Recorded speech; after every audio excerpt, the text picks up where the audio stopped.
So the next context, the next discussion that I have a question pointing to is fear of rejection. This topic of fear of rejection.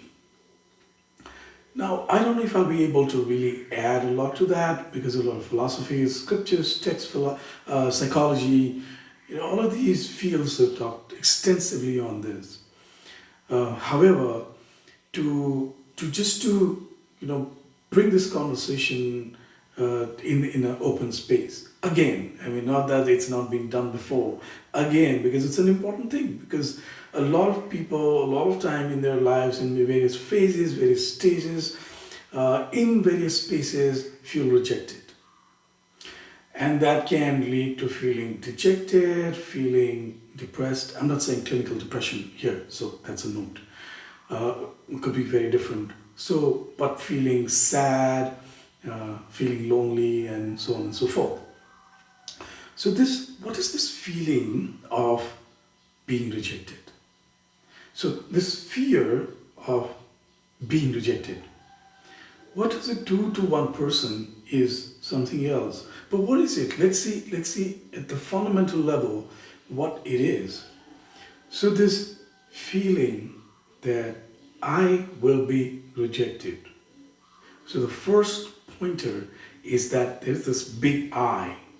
And it's very subtle there. It looks like this person who's asking for acceptance. Doesn't really look like a person with a lot of ego. But there is this subtle I. It's subtle but it's very strong. I want to be accepted. Now, I've been giving this example. It's nothing new to people that I've connected to, but I think this is very interesting. So, in romantic relationships, I mean, you have a crush on someone, and you go and express. First, you're contemplating a lot. You're thinking a lot whether or not I go and express myself. If you do express, and this person says like no.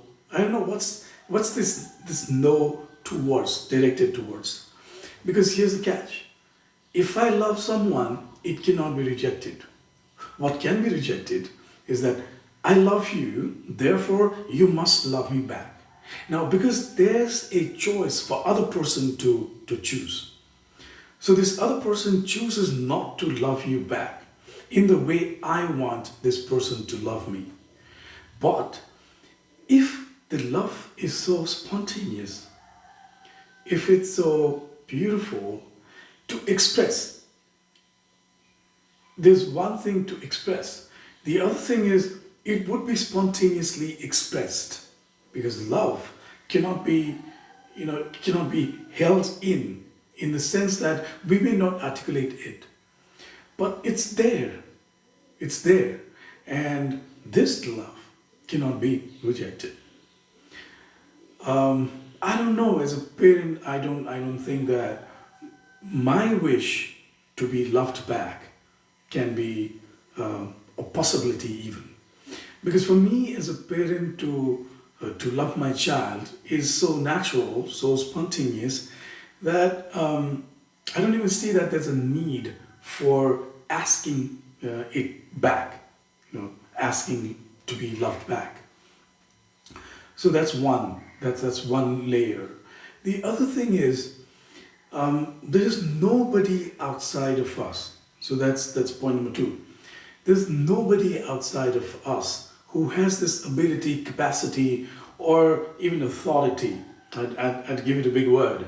Authority to reject me. The only person, the only being, the only consciousness that can reject myself is me. So here's what's happening.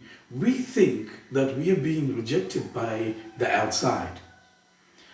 But the allowance, the acceptance of rejection is coming from within. So once a person, a consciousness, a being, is aware of that, then this person, this being, this consciousness would not allow this external world outside to reject. Because it's not a possibility. There is no rejection in the in the purity of consciousness. In its truest being, it cannot be rejected.